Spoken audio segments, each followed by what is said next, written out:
Hello everyone, I welcome you all to the Concept channel. So this is our first video, and in this session we will discuss about today's important topics. The first topic is pandemic and election. Now this is a very important topic. The question can be framed under GS paper 2. Second topic is related with Apple factory violence. This topic is again important. The question can be framed under GS paper 3 in economy section. You must be aware about and the government has introduced new industrial labor code, and government is trying to implement these labor code. So the question, if the question is framed relating to such topics, you can quote the examples. You can quote such examples.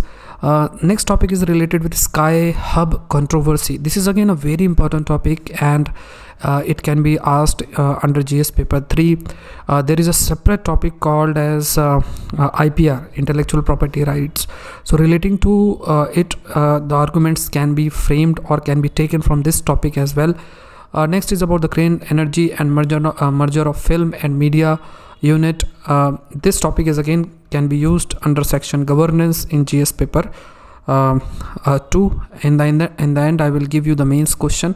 So let's start. So this session is presented by me. My name is Saurabh Pandey. So if you are preparing for UPSC, you can join Unacademy. A new batch course has started from 21st December. Similarly, there are many more batches for 2022-2023, so you can join it. Use the code SPLive to join these batch courses. In addition to it, you can also access quality and awesome courses presented by India's top educators.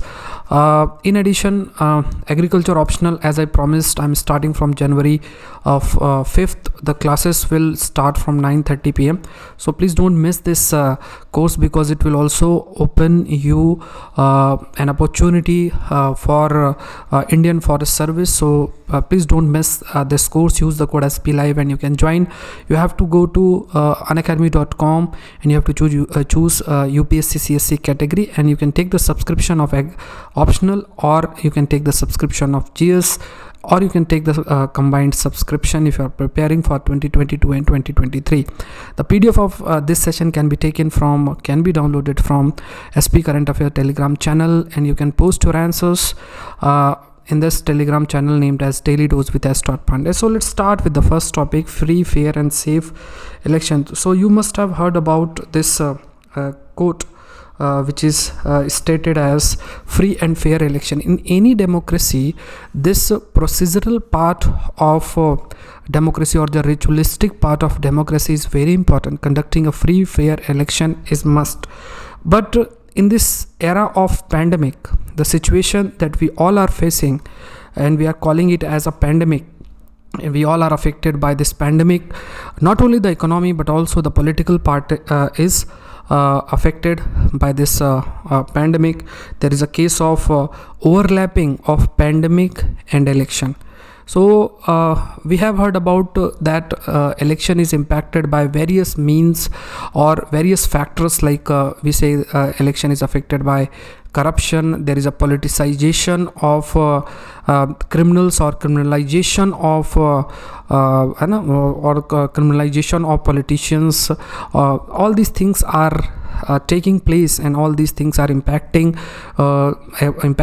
the election paradigm in our country. But new point that is coming up is related with the infection and related with the pandemic part. So infection and pandemic both are impacting, we can say, the election process and procedures in our country. The best part is the constitutional bodies or institutions like Election Commission of India, they are playing a very prominent and pertinent role in conducting the free, fair and safe election. This new word has been introduced due to this prevalent pandemic across the world, or in India also. So earlier we are aware about free and fair election. Now we are including this term called safe. So this extra word has added extra responsibility in the hand of Election Commission of India. They have to not only conduct free and fair election, but also they need to ensure that election is conduct with a great safety. The transmission of virus can be limited, or there is no transmission at all.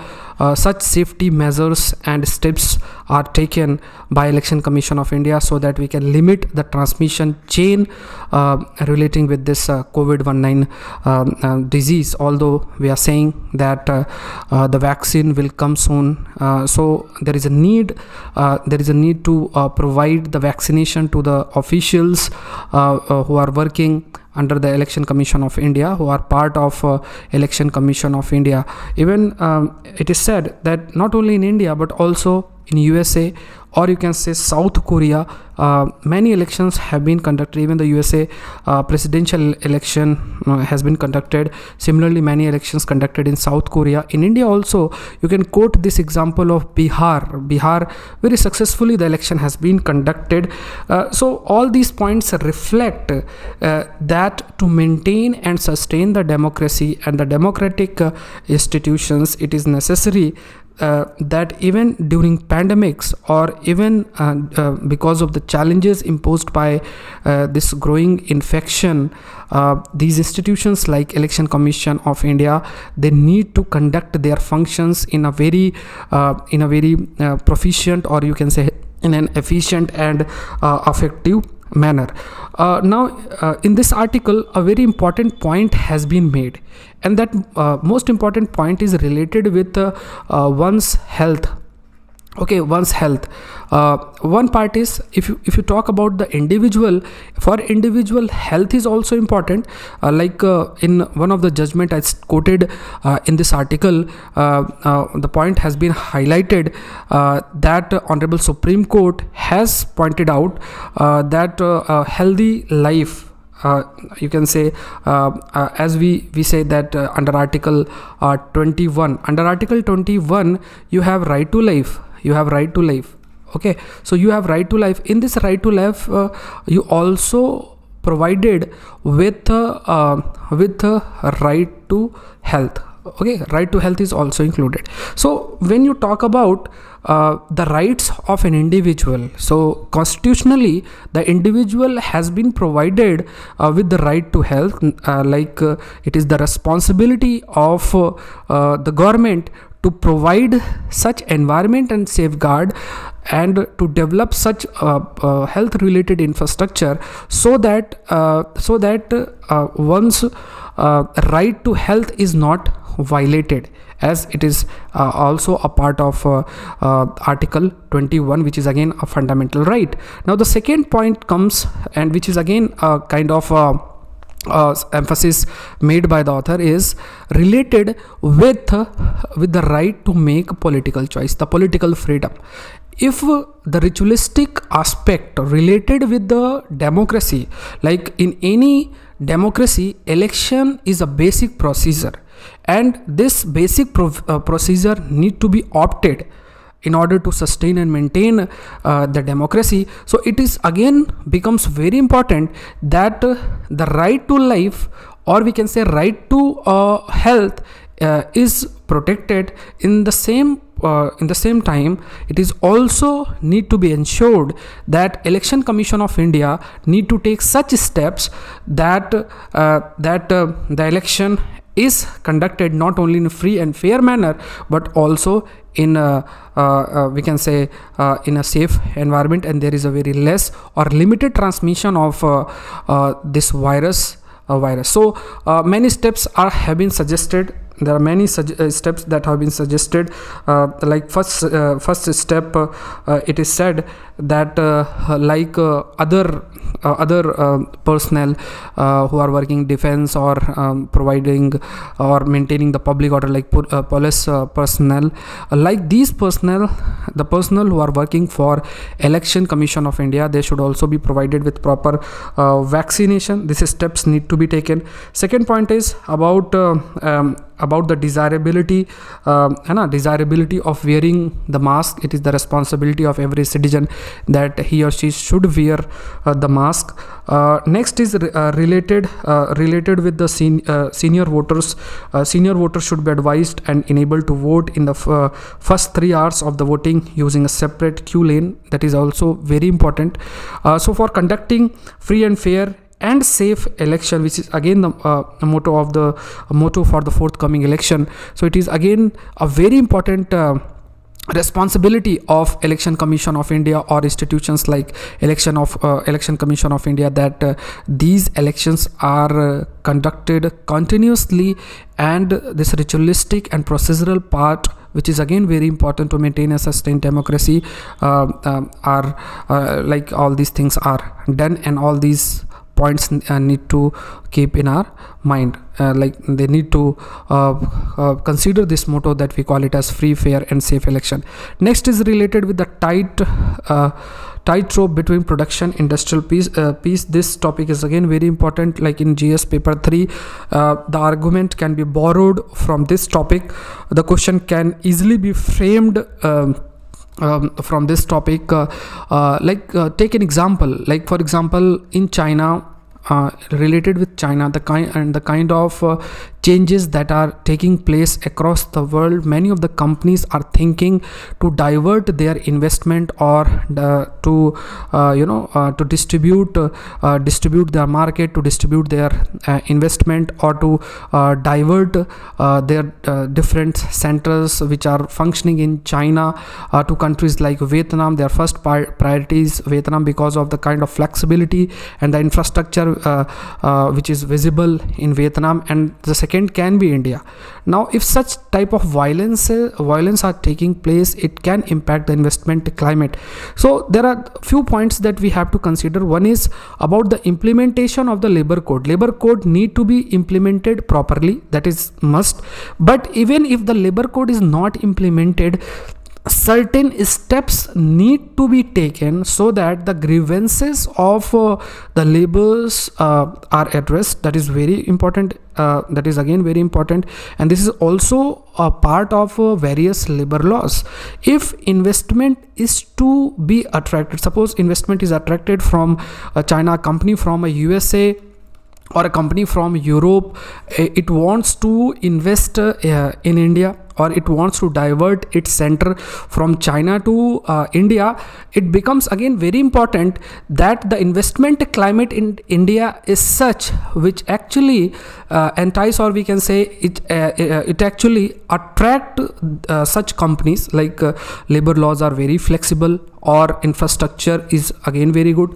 So if labor laws are flexible, it does not mean that a company which is working in India, it tries to divide, or it tries to avoid the implementation of labor laws. So it can't be justified. Although we can't justify the violence, but it also can't be justified that a company is not implementing the labor laws properly. So it is again a responsibility of the company, any of the company, to implement the labor laws. So take the case of this particular corporation called as Wistron Corporation. So Apple decided to place its Taiwanese supplier Wistron Corporation on probation by not giving new orders. It will not give any new orders. Okay, new orders will not be given. A violence took place in one of its facility in Narsapura in Karnataka. Recently a violence took place in Karnataka, and when the company, the Apple, audited that what is the reason behind such violence, they found that poor implementation of labor law is one such lacuna which is visible in this facility. So all these things is actually happening. One point that is again very important is related with this aspect of willful violation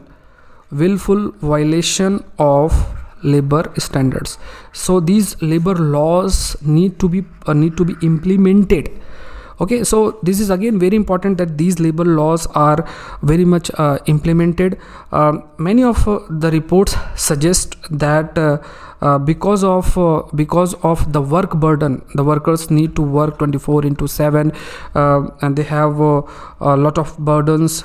They have a burden, and because of this burden, the worker employed in the supplier factories, they have certain targets provided by the company itself, and to meet those targets, the employers force the workers to work for a longer period of time, and they were not paying money for the extra time, maybe because of the factor that they were aware in coronavirus time or the pandemic time, these workers will not get employment in other areas. So this might be the reason because of which these companies are forcing the workers to work extra time and not paying the money. So the basic labor laws were not implemented, even the grievances were not heard by the company itself. Another prevalent phenomena that has been highlighted is of unpaid forced student internships, because these interns were made to work like an employee, but they were not paid, and because of this exploitative character or this exploitative nature of work prevalent in this corporation, Weston Corporation, there is this case of violence. So again, it's very important that certain code of conduct, this point has been highlighted by the Apple itself, that these code of conducts are properly implemented.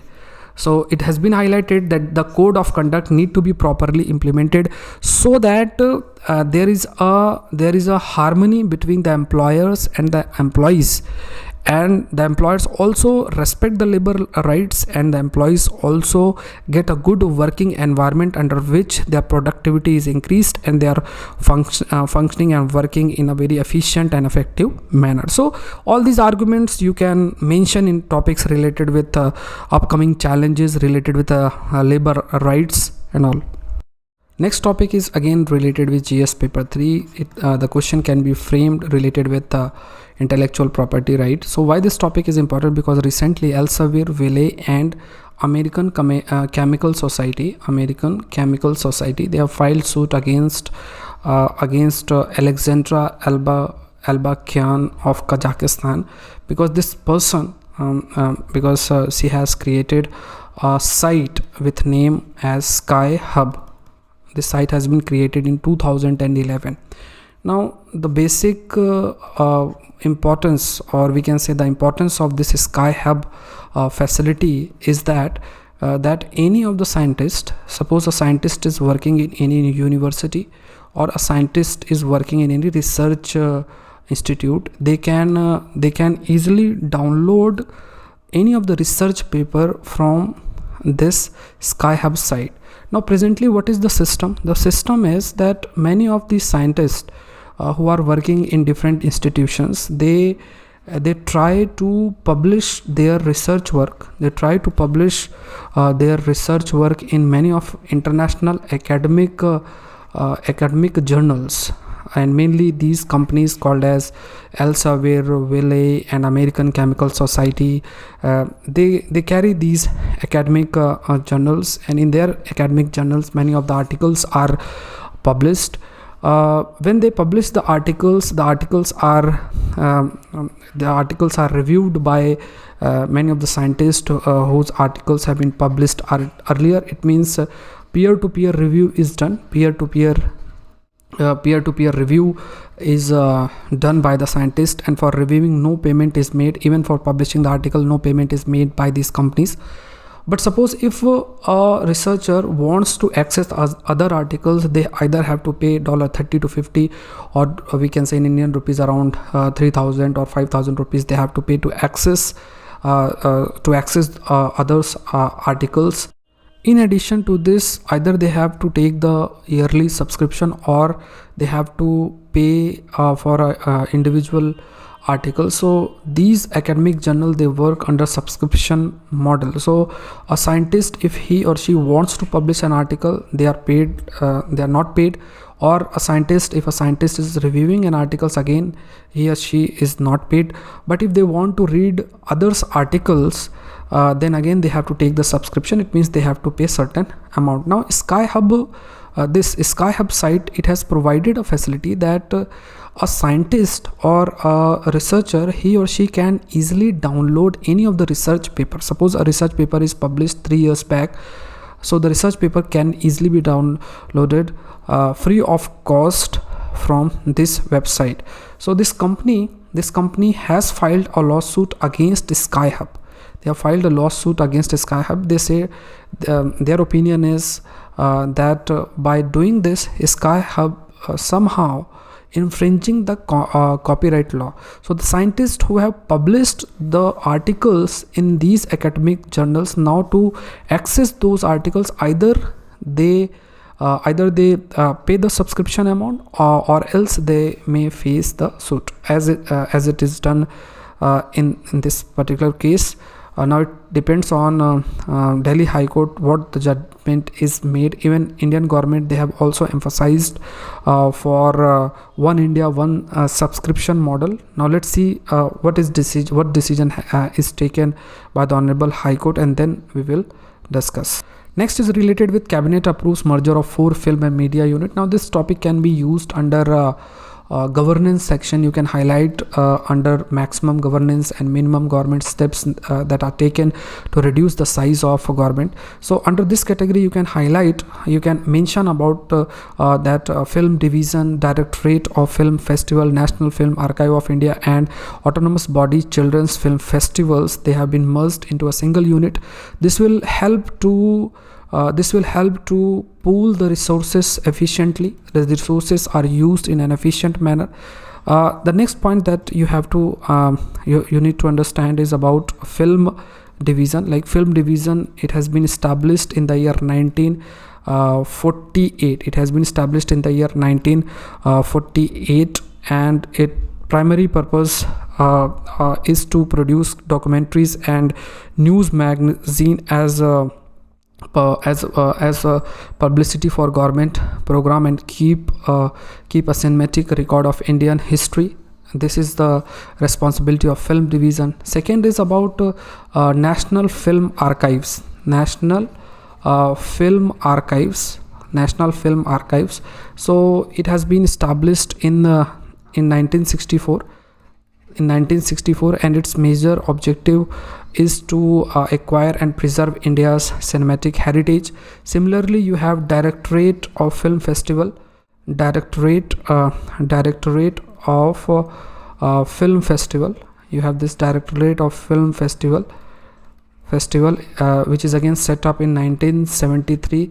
And the idea is to promote Indian films and cultural exchange. So merging such sub-units, or we can say merger of these 4 film and media units, in addition to Children Film Society, which was established in 1955, Children's Film Society, which has been established in 1955 with the objective of providing children and young people with value-based entertainment through the medium of film. So by merging all these subunits,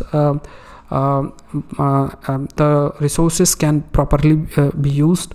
The resources can be used in a very efficient manner. So you can quote this as an example in various topics and issues related with the governance part. Next is related with Crane Energy wins arbitration award. Again, this case can be used as a topic under economic section. Topics like investment, climate, and doing business scenario in India, under that category, such examples can be used. So here 2 issues arises. One is related with the income tax. So India has an income tax law. And in 2014, Income Tax Department it seeks information from Crane Energy about group reorganization done in 2006. In general, what happens? These international companies, what they does, like take the example of Crane. So if it is a single unit and it is earning a profit of around 1,000 crores. So if it is a single unit and it is earning a profit of around rupees 1000 crore, so it has to pay tax. It has to pay tax on this amount. But what they does, they bifurcate or they reorganize their unit, and they try to show it the earning or the profit under different subcategories. This is done to avoid we can say to avoid or to do the tax evasion or to avoid tax payment. So a tax law has been amended, and it has been implemented in a retrospective manners. Government of India has asked Crane Energy to pay the income tax, but Crane Energy, it has refused to pay the income tax. So in 2018, 3-member international arbitration tribunal, it concluded hearing the tax dispute which was going between in Government of India and Crane Energy. And recently in December 23, 2020, Crane Energy wins arbitration. Now this highlight two challenges in front of Indian government. First is the implementation of tax laws. It is the responsibility of the Government of India that the tax laws are implemented properly, tax evasion is avoided. And the second part is again related with the proper investment climate. If there is a case of tax terrorism, then there is a possibility that the doing business scenario in India will hamper. The investment climate which is there in India will be affected. So Government of India need to balance between these two things. So you can quote this as an example. So let's see the question. Question is, without effective implementation of labor codes, investment in India cannot be increased. You have to write it under 250 words. 250 words. You can send your answer to Telegram channel Daily Do's with S.Pandey. So thank you everyone. This is enough for today, and we will meet tomorrow. Thank you everyone. Thank you.